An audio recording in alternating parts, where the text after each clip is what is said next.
बहू की अकल कैसे ठिकाने आई। प्रेरणादायी कहानी। सुनो, कल मम्मी पापा आ रहे हैं, 10 दिन रुकेंगे, एडजस्ट कर लेना। मयंक ने स्वाति को बेड पर लेटते हुए कहा। कोई बात नहीं, आने दीजिए, आपको शिकायत का कोई मौका नहीं मिलेगा। स्वाति ने भी प्रत्युत्तर में कहा कि और स्वाति ने लाइट बंद कर दी और दोनों सो गए। सुबह जब मयंक की आँख खुली तो स्वाति बिस्तर छोड़ चुकी थी। चाय ले लो, स्वाति ने मयंक की तरफ चाय की प्याली को बढ़ाते हुए कहा। अरे, तुम आज इतनी जल्दी नहा ली। हाँ, तुमने रात को बताया था कि आज मम्मी पापा आने वाले हैं, तो सोचा घर को कुछ व्यवस्थित कर लूं। स्वाति ने चाय की चुस्की लेते हुए कहा। वैसे किस वक्त तक आ जाएंगे वो लोग। दोपहर वाली गाड़ी से पहुंचने गे 4 तो बज जाएंगे। मयंक ने चाय का कप खत्म करते हुए जवाब दिया। स्वाति, देखना, कभी पिछली बार की तरह नहीं नहीं पिछली बार जैसे कुछ भी नहीं होगा। स्वाति ने भी कप खत्म करते हुए मयंक को कहा और उठकर रसोई की तरफ बढ़ गई। मयंक भी ऑफिस जाने के लिए तैयार होने के लिए बाथरूम की तरफ बढ़ गया। नाश्ता करने के बाद मयंक ने स्वाति से पूछा, तुम तैयार नहीं हुई? क्या बात है आज? स्कूल की छुट्टी है? नहीं, आज तुम निकलो, मैं ऑटो से पहुंच जाऊंगी, थोड़ा लेट निकलूंगी। स्वाति ने लंच बॉक्स थमाते हुए मयंक को कहा। बाय बाय कहकर मयंक बाइक से ऑफिस के लिए निकल गया और स्वाति घर के काम में लग गई। मुझे तो बहुत डर लग रहा है। मैं तुम्हारे कहने से वहाँ चल तो रहा हूँ, लेकिन पिछली बार बहू से जिस तरह खटपट हुई थी, मेरा तो मन ही भर गया था। ना जाने ये 10 दिन कैसे जाने वाले हैं। मयंक के पिताजी मयंक की मम्मी से कह रहे थे। अजी, भूल भी जाइए, बच्ची है, कुछ हमारी भी तो गलती थी। हम भी तो उससे कुछ ज़्यादा ही उम्मीद लगा बैठे थे। उन बातों को साल भर बीत गया है, क्या पता कुछ बदलाव आ गया हो। इंसान हर पल कुछ नया सीखता है। क्या पता कौन सी ठोकर किस को क्या सिखा दे।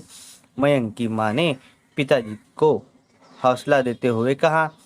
मयंक की माँ यह कहकर चुप हो गई और करने लगी।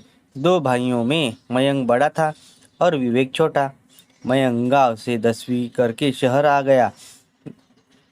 आगे पढ़ने की विवेक पढ़ाई में कमज़ोर था, इसलिए गांव में ही पिताजी का खेती बाड़ी में हाथ बटाने लगा।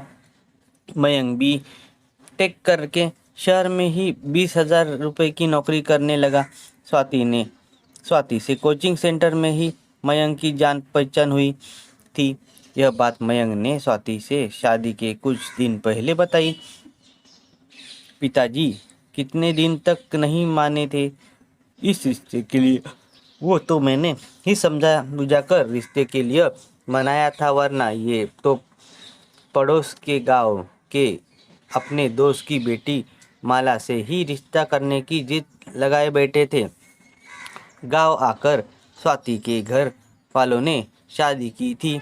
2 साल होने को आए उस दिन को भी शादी करके दोनों शहर में ही रहने लगे। स्वाति भी प्राइवेट स्कूल में टीचर की जॉब करने लगी।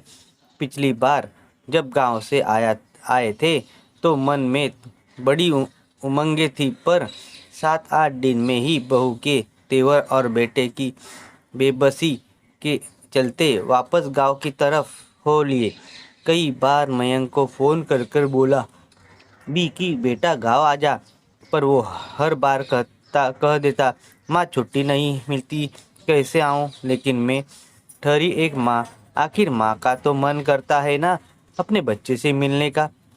बहू चाहे कैसी भी बर्ताव करे, काट लेंगे किसी तरह से 10 दिन, पर बच्चे को जी भरकर तो देख लेंगे।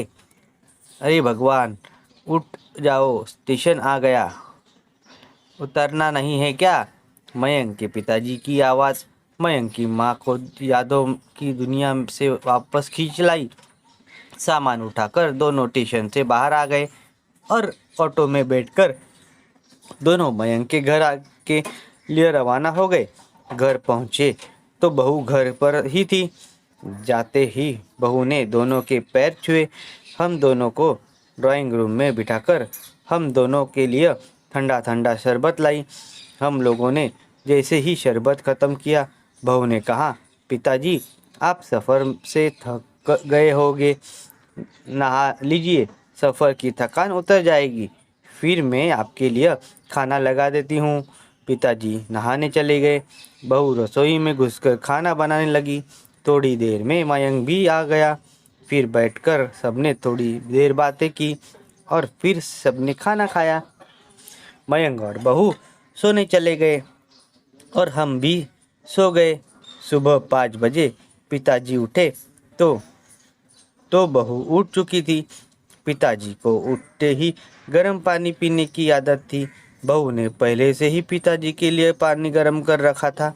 नहा धोकर पिताजी को मंदिर जाने की आदत थी। बहू ने उनके जल से भरकर लौटा दे दिया। नाश्ता भी पिताजी की पसंद का तैयार था। सबको नाश्ता करवाकर बहू मयंक के साथ चली गई। पिताजी ने भी चैन की सांस ली। चलो अब 4-5 घंटे तो सुकून है से निकलेंगे। दिन के खाने की तैयारी बहू कर गई थी। सो मैंने 4-5 रोटियां हम दोनों की बनाई और खा ली। स्कूल से आते ही बहू फिर से रसोई में घुस गई और हम दोनों के लिए चाय बनाई। शाम को हम दोनों को लेकर बहू पास के पार्क में गई। वहाँ उसने हमारा परिचय वहाँ बैठे बुजुर्ग से करवाया। वो अपनी सहेलियों से बात करने लगी और हम अपने नए परिचितों से परिचय में व्यस्त हो गए। शाम के 7 बज चुके थे। हम घर वापस आ गए। मयंक ही भी थोड़ी देर में घर आ गया। बैठकर खूब सारी बातें हुई। बहू भी हमारी बातों में खूब दिलचस्पी ले रही थी। थोड़ी देर बाद सब सोने चले गए। अगले दिन संडे था। बहू, मयंक और हम दोनों चिड़ियाघर देखने गए। हमारे लिए ताज्जुब की बात ये थी कि प्रोग्राम बहू ने बनाया था। बहू ने खूब अच्छे से चिड़ियाघर दिखाया और शाम को इंडिया गेट की सैर भी कराई। खाना पीना भी हम सब ने बाहर ही किया। फिर हम सब घर आ गए और सो गए। इस खुश मिजाज रूटीन से पता ही नहीं चला वह कब पंख उड़कर लगाकर उड़ गया। कहाँ तो हम सोच रहे थे कि 10 दिन कैसे गुजरेंगे और कहाँ 15 दिन बीत चुके थे।